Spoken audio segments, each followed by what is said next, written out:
Welcome, Age of Vintage Society. Bob Crane, the star of the popular sitcom Hogan's Heroes, seemed like the ideal leading man, handsome, clean-cut, likeable. For years rumours have lingered of the late Hollywood star being a secret sex addict. He was murdered in 1978. Let's shed some light on the man behind the handsome, clean-cut persona.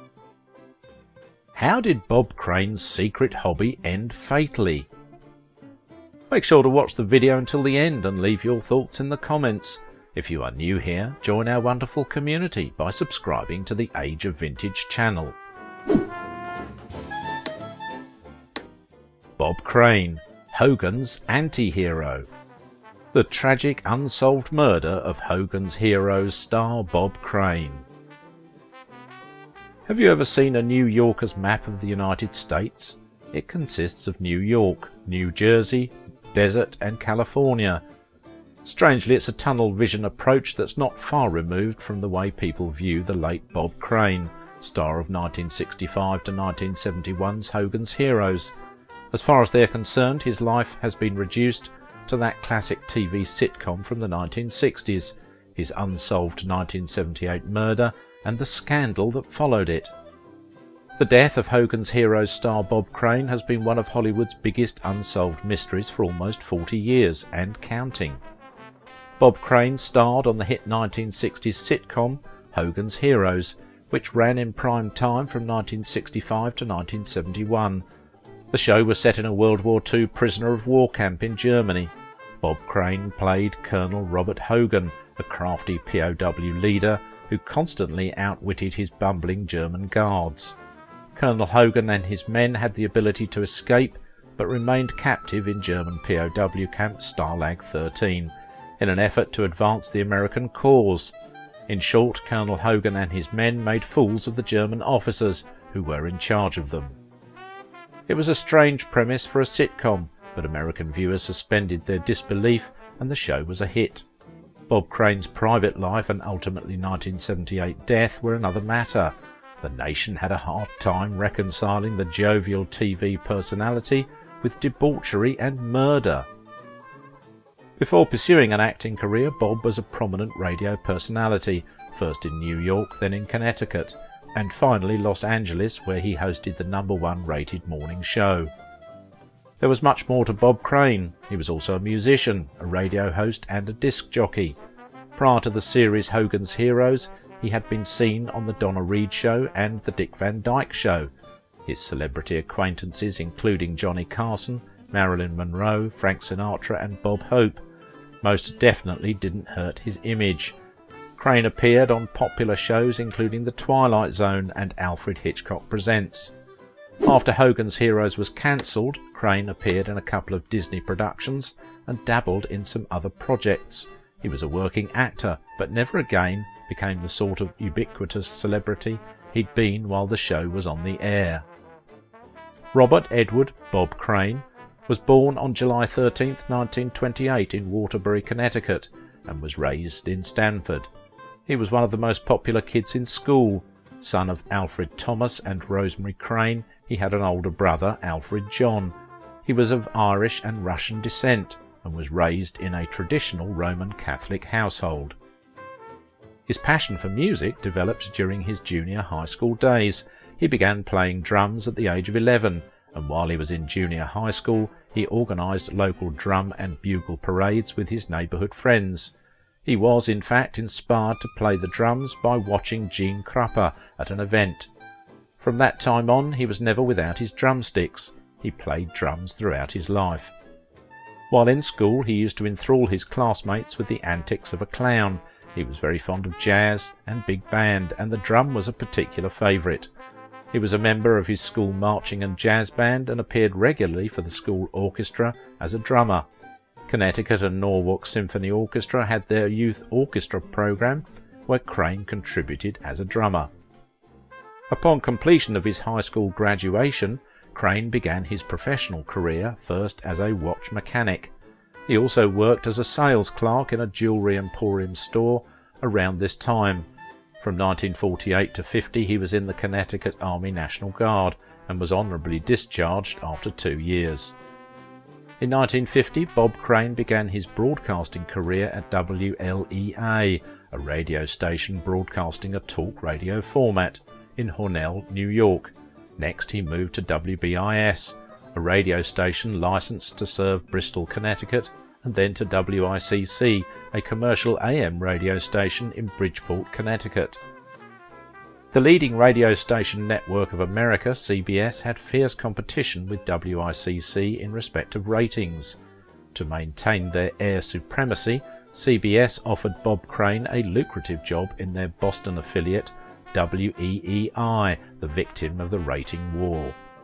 Crane accepted the offer of working at the KNX-CBS radio station of Los Angeles after initially refusing the offer of working at WEEI Boston. His show quickly topped the morning ratings due to his wit and drumming skills. Such was the popularity and dominance of Crane that he was nicknamed King of the Los Angeles Airwave. The morning show was renamed Bob Crane Show and began its debut broadcast on September 3, 1956, after Crane joined KNX in August 1956. Bob Crane was associated with radio for more than 15 years and has changed it for future generations to succeed. He left the show in December 1964. He also took acting lessons in June 1964 from acting instructor Stella Adler.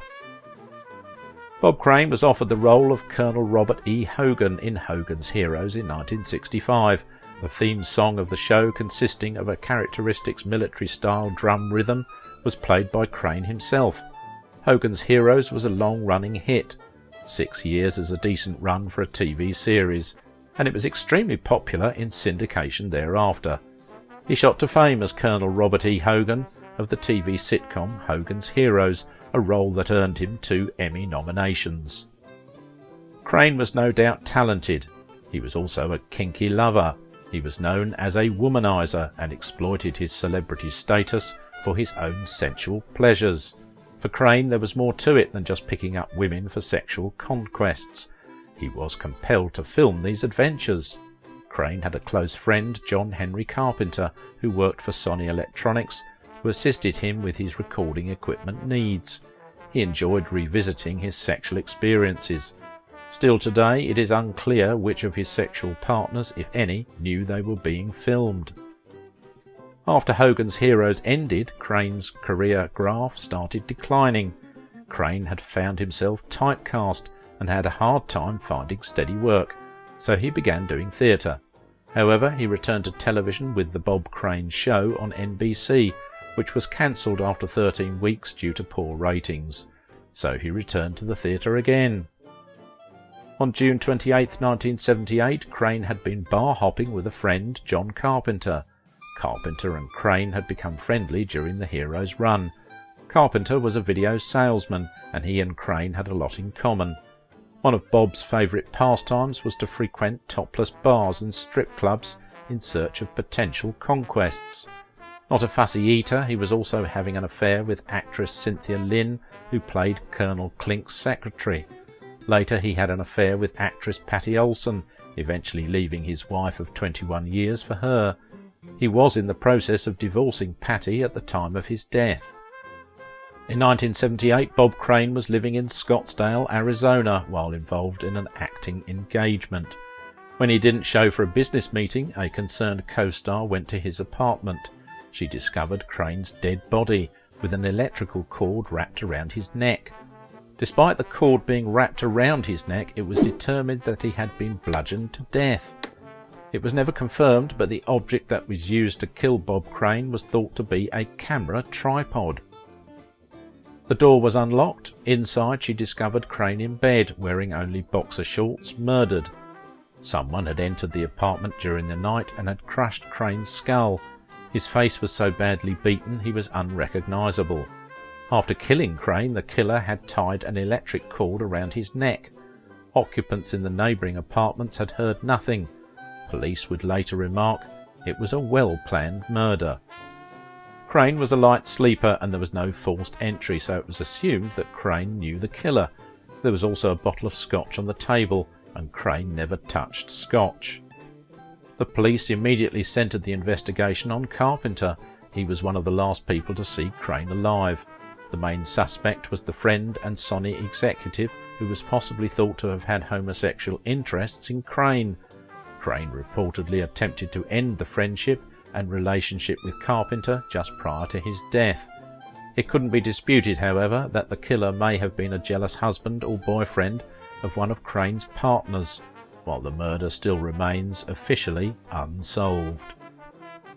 The case captured headlines as it came along with revelations regarding Crane and his personal life, which included videotaping and photographing his encounters with women. According to the film Autofocus, based on Crane's murder, Bob Crane was a church-going family man who descended into a life of strip clubs, BDSM and sex addiction. There's a duality and feeling that quickly becomes evident, a recognition of the light and the dark within him. It turns out Bob Crane the man was not nearly as virtuous as Bob Crane the celebrity. After his murder, details about Crane's lifestyle were unearthed by police investigators. Crane and John Henry Carpenter had teamed up for years to seduce scores of women and videotape their encounters, a sort of limbo realm that might be thought of as either amateur adult film or a kind of selfie. Crane had been an addict since his days as a DJ and made full use of his celebrity status as an aphrodisiac lure. The thing is, fidelity was not a big word in Bob's vocabulary. He just loved women. Part of that was ego, and part of that was that he was a photographer as well, and he loved to photograph women, with their consent. No hidden cameras, no drugs. At the time of his murder, Bob had a new television series in the works and was focused on bettering his life and overcoming his addiction. Bob Crane is only guilty of consensual sex with adult women, whom he occasionally photographed or video recorded. Keep in mind the key words here as consensual and adult, and yes, the women knew they were being photographed and or filmed. This was investigated by authorities following Bob's murder and proven as fact. At the time of the investigation, Scottsdale, Arizona didn't have the manpower or the technology to properly handle the murder case. In the 1990s, the investigation was reopened. Investigators had determined that bits of fat tissue seen in photos of Carpenter's rental car matched those found at the murder scene. In addition, they concluded that Crane had been killed with a second tripod that was seen in videotapes but missing from Crane's apartment. The new county attorney brought up charges, and in 1994 Carpenter was brought to trial for Crane's murder. After 2 months, Carpenter was acquitted. He died in 1998, denying any involvement in the murder to the end. The most popular theory is that a mafia boyfriend or husband of one of his many female co-stars murdered Crane. A tampered valve stem had caused a flat tyre during his last performance, possibly intending to strand Crane in the darkened parking lot outside the theatre. It was theorised that the person was very strong. The lack of splattered blood on the ceiling suggested a short swing of the murder weapon. Someone of less strength would have required a larger arc and spattered blood. To this day, the identity of the murderer remains a mystery. Bob Crane was an exceptional and talented musician, a genius in radio, a sharp-witted comedian, a gifted actor and director, a man driven to success, a doting and loving father, a loyal friend, and a kind and gentle spirit with a sunny personality. A man who, while not perfect, was vastly different from how he has been presented over the decades. If you liked this video, don't forget to give it a thumbs up, subscribe if you are new here, and if you want to support my work, please visit my Patreon page. Now it is your turn. What do you think about the life and legacy of Bob Crane? The seamy side of Crane's life is no mystery. Behind his charming smile and catchy jokes, who was Bob Crane?